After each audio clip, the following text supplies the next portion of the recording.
The city you consider as home is never so attractive as when you return to it after long and difficult times in other parts of the world. My name is Dr. John Watson. I had served and been wounded in the more remote regions of Afghanistan and had been discharged from the army with specific instructions to rest. The sight of London again was already working its soothing tonic. As I rode through the familiar streets, I never suspected that a chance introduction would lead me into the most amazing adventure of my entire life. Watson, old man! Hello, how have you been? It's good to see you. Not as well as you, obviously. You look great, old man. Heard you were wounded. Well, it could have been much worse. Sit down. Care for a drink? Have one. Good. Well, what are your plans now?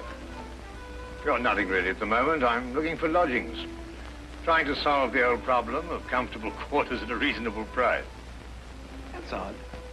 You're the second man today that's used that expression. Really? Who's the other? Well, you wouldn't know him. He's doing some work in the chemical laboratory at the hospital. Might be interesting. Yes, well, I wouldn't mind sharing a flat with somebody if he was all right. Well,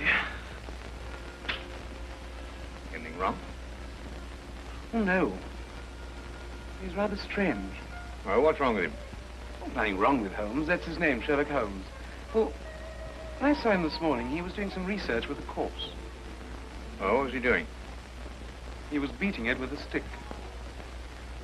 I beg your pardon? Did you ring, sir? 2 shillings, please. Very good, sir. What did you say this Sherlock Holmes fellow was doing? He was beating a corpse with a stick. Oh? What in heaven's name do you want to do that for? He wanted to find out if it was possible to inflict a bruise on a body after death.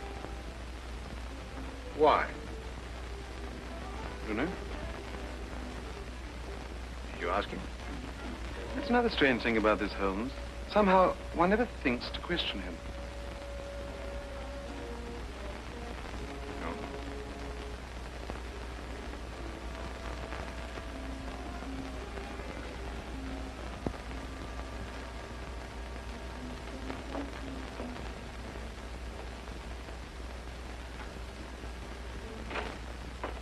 It works. It really works. You realize you've just entered the greatest chapter in the history of forensic medicine. You're Dr. Watson. Yes, I am. What works? A foolproof test for hemoglobin. You realize what this means, of course. No, I don't. You must be Sherlock Holmes. It will create a revolution in criminal investigation. Yes, I'm Holmes. How did you know I was Watson? Because you've just come back from Afghanistan. How do you do? How you do? How did you know I'd just come back from Afghanistan? Well, it's written all over you. The problem has generally been that a man is suspected of a crime months after the crime is committed. Then when they find bloodstains on objects of clothing, they can't be sure if it's blood, mud, or rust stains. But this solves the whole thing, of course. Oh, of course. Of course. Stamford told me you're looking for someone to share a flat you'd found. You know, if this test had been in existence a year ago, it would have meant that von Bishop of Frankfurt would most certainly have been hung. And that goes for Mason of Bradford, Muller, and O'Fay, naturally. Naturally. Who are these people? Did you know, I'm delighted to meet you, Watson. I think you'll like the flat. It's in Baker Street, by the way. Oh, we could pop around this afternoon and have a look at it, if you care. Yes. Oh, yes, rather. I'd like that. Good. Did you mind if I play the violin? No, go right ahead. No, I don't mean now. I mean when we're sharing the flat. Oh, no, of course not. I like a bit of good music. Oh, good. I'm not very good. Oh. Tell me, Holmes. Yes. How did you know I just got back from Afghanistan? Well, it's obvious. Now, that's what you said before. It isn't a bit obvious. You're a doctor, that much we know. Huh? But with the air of a military man, therefore an army doctor. You've acquired a sunburn. I know it's not your natural color because your wrists are white. Your eyes tell me that you've recently been ill. I'd say some sort of tropical fever. You use your left arm stiffly as though you've sustained a wound. Now the problem becomes, where would an army doctor have contracted a fever, sustained a wound? The answer, my dear Watson, is in the present campaign in Afghanistan, naturally. Naturally. Of course, it's obvious. Naturally. Weeks examined the rooms at 221B Baker Street that afternoon and promptly moved in on the following day. I had, at this point, known Sherlock Holmes for only 24 hours. But the man's fantastic powers of perception, coupled with the almost unpredictable personality I'd ever encountered, kept me in a state of constant surprise when I wasn't being shocked. It was unbelievable, the things he knew and the things he didn't know. Now, really, my dear Holmes, you mean to tell me you didn't know that the Earth moved round the sun? Really? But every school child knows that. Well, now I know it, too. I shall promptly proceed to forget it. But why? Yes, why? Why should I remember it? Well, because it's a natural phenomenon. Well, is it important? Does it affect us? If you told me the Earth went round the moon, would it make any possible difference to our way of life? Well, put it that way, no. Then it's useless information, and I shall do my best to forget it. I advise you to do the same. At times, I thought the man was joking and simply having a bit of fun at my expense. But I soon learned that he was in dead earnest. I also, unknown to him, made a brief classification of the man's knowledge. Literature? Nothing. Philosophy? Nothing. Astronomy? Nothing. Politics? Disinterested. Botany? He knew everything there was to know about poisons and absolutely nothing about practical gardening. Chemistry? Profound. Sensational literature? Without question, Sherlock Holmes knew the details of every horror perpetrated in the last 100 years.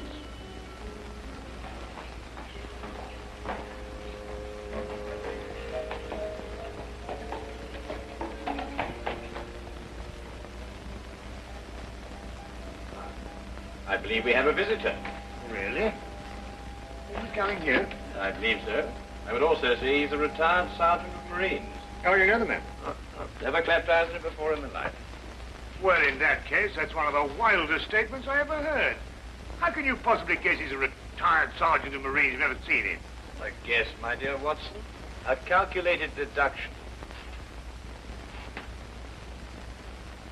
Yes, he is coming up here. Do you mind if I ask him his profession? Oh, by all means. Now, where did I put my violin case? Hmm? Oh, it's over here. There you are. Ah, my old friend. Come in. Excuse me, gentlemen. I have a message here from Mr. Sherlock Holmes. Thank you.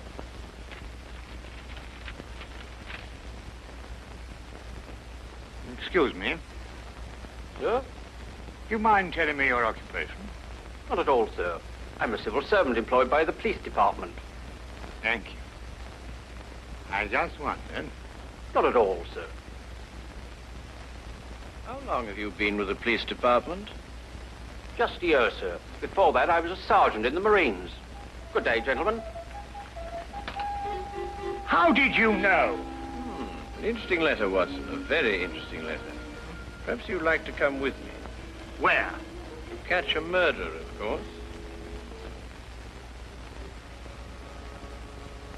Of course.